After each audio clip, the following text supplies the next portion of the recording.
Why are we so interested in death, killers, ghosts, and the dark, spooky stuff? Why do we love scary movies? Seems like it goes against like every instinct we have. I mean, we're literally choosing to experience our worst fears imaginable. So grab your popcorn and a cozy blanket, because today we're going to talk about why we love scary movies and why we keep coming back. So in my intense research of the topic, I put on a scary movie I've never seen before and I took some notes. And also, because I'm not the brightest banana in the bunch, I had some help from the internet to help me put my words together to what I was feeling. And because I like lists, here are the top 5 reasons why we like scary movies. Number 1, fear in a safe environment. Now, I don't really think that our cave-dwelling ancestors would really expect us to be doing this, but horror movies let us experience fear from our couch. In our brains, when we watch a scary movie, it activates the same threat systems of real danger. We get the same heart racing, adrenaline pumping, but deep down, we know, hey, you're okay. We're okay. We got this. It's like riding a roller coaster almost. Like, yeah, it's terrifying, and I maybe just pooped a little, but hey, we'll survive. Number 2, novelty and scary arousal. Have you ever noticed how intensely you feel emotions in watching a scary movie? Fear, relief, anticipation.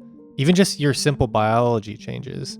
Your heart beats faster, you breathe quicker, even blood pressure is measurably higher. Your body literally shifts into a more sensitive state when watching scary movies. A 2024 study had over 500 people watch horror scenes and rate how real, scary, and disgusted they felt. Turns out the more realistic and fear-inducing the scene was, the more people said they enjoyed it. It's because of something called the arousal transfer theory. It's when your body's fear response carries over and turns into excitement or even euphoria once you realize you're safe. Basically, it's your brain's mistaking fear for fun. But when horror gets too disgusting, that transfer breaks, and then this study, enjoyment crashes. That's why good scary movies keep you terrified, but not repulsed. Usually. Number 3, morbid curiosity. Now that I'm thinking about this, humans are really weird.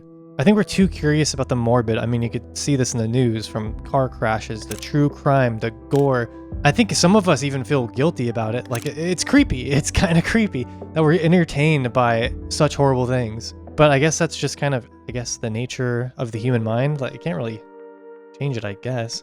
And in my internet research, the psychologists say it's our brain's way of understanding danger to better avoid it, learn from the experience of others, or explore uncertainties about life and death. And also, I was kind of thinking about this on a lighter note. I think being morbidly curious can kind of help us empathize better with other people. Because on a darker note, I think ultimately something bad's going to happen to everybody. I think it's just kind of, what happens in life. And I think watching scary movies can kind of help us cope with the horrors of real life. Or maybe, just maybe at the very least, your real life will not compare to that knife scene from that movie Bring Her Back. But anyways, watching scary movies lets us test our limits. We face monsters, survive, and I think we all walk away feeling just a little bit stronger. Or maybe sick to our stomachs. But anyways, number 4, dopamine and the curiosity drive. When we're scared, our brains dump a buttload of dopamine. It's the same chemical that's tied to reward and curiosity. And this doesn't mean like fear is good, okay? I mean, it's good, but like, in small increments. It means we're engaged, really. It's our mind saying, hey, pay attention, this matters. And I think for a lot of us, it puts us in like a curiosity loop where we become kind of addicted to the strangeness that horror movies evoke. Number 5, the boomerang effect. So I think for a lot of us, the forbidden is fascinating. I think a good example of this is that one movie, I think it's called The Interview. North Korea described the movie as an act of terrorism. They go to Kim Jong-un in North Korea. Anyways, when this movie first came out, there was all of this, I don't want to say fear-mongering because it was kind of warranted, but like North Korea was not happy that the US let this movie get made.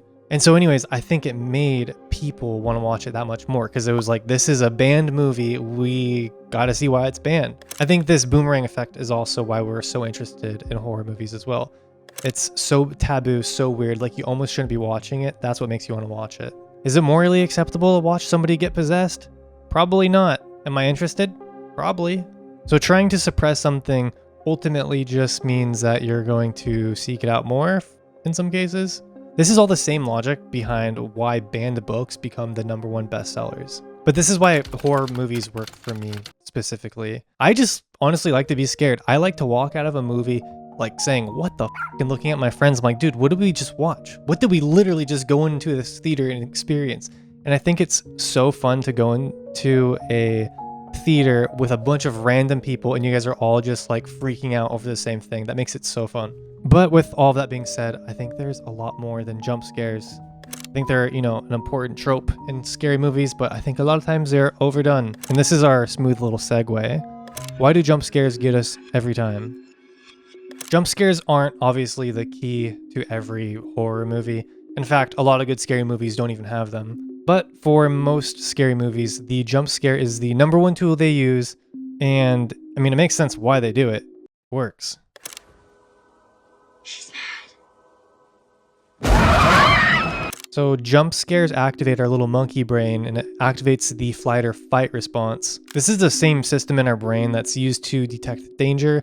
And pretty much every single jump scare we watch uses the same formula. First you have silence, add that to suspense, then you shift to a sudden loud shock, and that equals instant fear.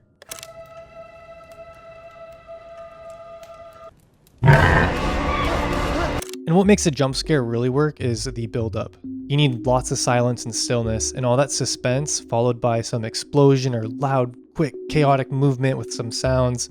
Even if we know it's coming, our caveman little survival brain overrides big brain logic, and then our body reacts faster than our mind can even prepare, and you get ourselves a little scare. That rhymed, so it has to be true. So I made a video about this movie earlier, but I think Alien, the 1979 movie, does, chef's kiss, the best jump scares. They're all calculated throughout the entire movie, and then the entire movie too is just quiet and eerie, and there's just tension building the entire time, until it just finally erupts in the pure chaos. I mean, you get your first real jump scare with the face hugger.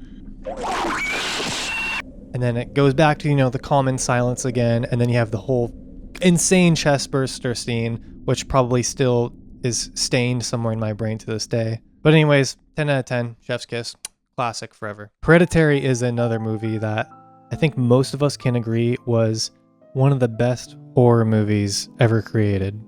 A lot of horror movies use kind of, I guess, what I would call a calm, like something making you feel like everything's back to normal again.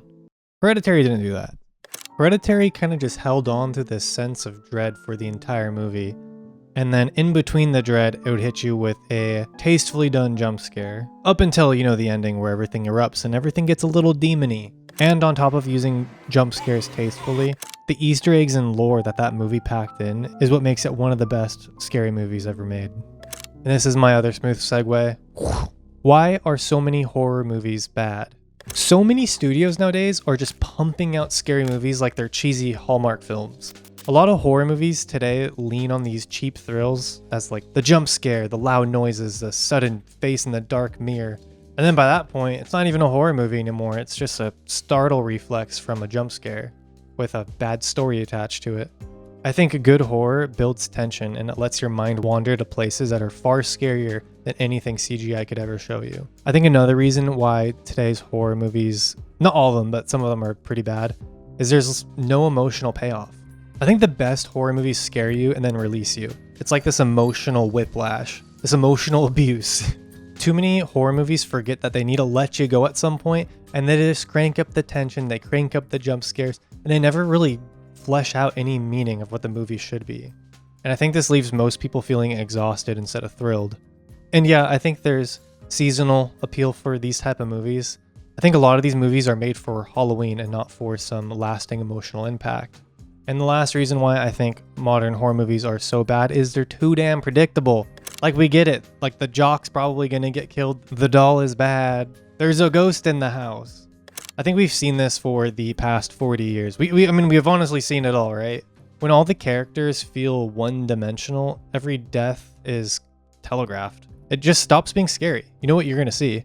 It's like watching the same movie with different faces, and this predictability kills all the tension. These recycled archetypes just make the genre feel so dull and unimaginative. I also think there's a production issue on some of these movies. I mean, a lot of them just have like bad sound design, the lighting's not great, the characters are lifeless. And I think the reason why these movies are getting so popular is because studios realized, one, horror movies are cheap to make, and 2, they make a lot of money.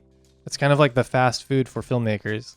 Ultimately, when you strip horror of its creativity, its empathy, and its tension, it becomes just noise, just a collage of scream and gore and just cheap stunts. A good scary movie earns its fear. It scares you because it builds a world that you feel a part of. Now, despite the horror genre being completely saturated with awful scary movies, it proves something. Horror isn't a niche anymore, it's climbing the charts. So in 2025, horror films made up nearly 17% of all North American ticket sales. That's almost double last year, and then more than 4 times of what it was a decade ago. The Conjuring Last Rites came out this year, and that's, the granddaddy of all ghost movie series. That became the highest grossing horror film of 2025, pulling in $400 million worldwide. Some other horror movies done pretty well too. Sinners pulled in $367 million. Final Destination Bloodlines pulled in $315 million. And even the mid-budget stuff is printing out some cash. Black Phone 2 just came out and they opened with $42 million globally, and they only had a $30 million budget. So in a way, horror has this magical formula no other genre can touch. They use these tiny budgets and have a massive emotional impact. And then they create these huge returns. And I think studios love it. It's cheap to make, the audience love it because it's a cheap thrill, and you can make a $5 million film about grief, trauma, and ghost, and they could hit just as hard as a $200 million superhero flick can. And I think we live in a time where the world feels just unstable. The economy's crazy, social media's chaos, politics. People are turning to fear they can control. A jump scare you could laugh off afterwards, or a monster you can walk away from. Now, at the end of the day, I think I love horror movies because it makes me feel alive. I love the art, I love the push and pull tension, the emotional roller coaster it puts me on. And some of these themes and the worlds that these creators build are just like insane. I mean, it shows me a world I never want to live in or I never want to experience, but it gives me this rush that I just can't safely find anywhere else. So anyways, there you have it. That's why we love scary movies, why jump scares work, and why we keep coming back. Thank you so much for sticking to the end. I hope you enjoyed this video. Please ring that bell, hit that subscribe button and that like button, and you can leave a comment. Tell me about your favorite movie, because I'm always looking for more movies to watch. So if you could help me out, find a scary movie to watch, I will check out your guys' recommendations. Again, thank you so much for watching. Appreciate you. And I will catch you guys on the next one. Bye.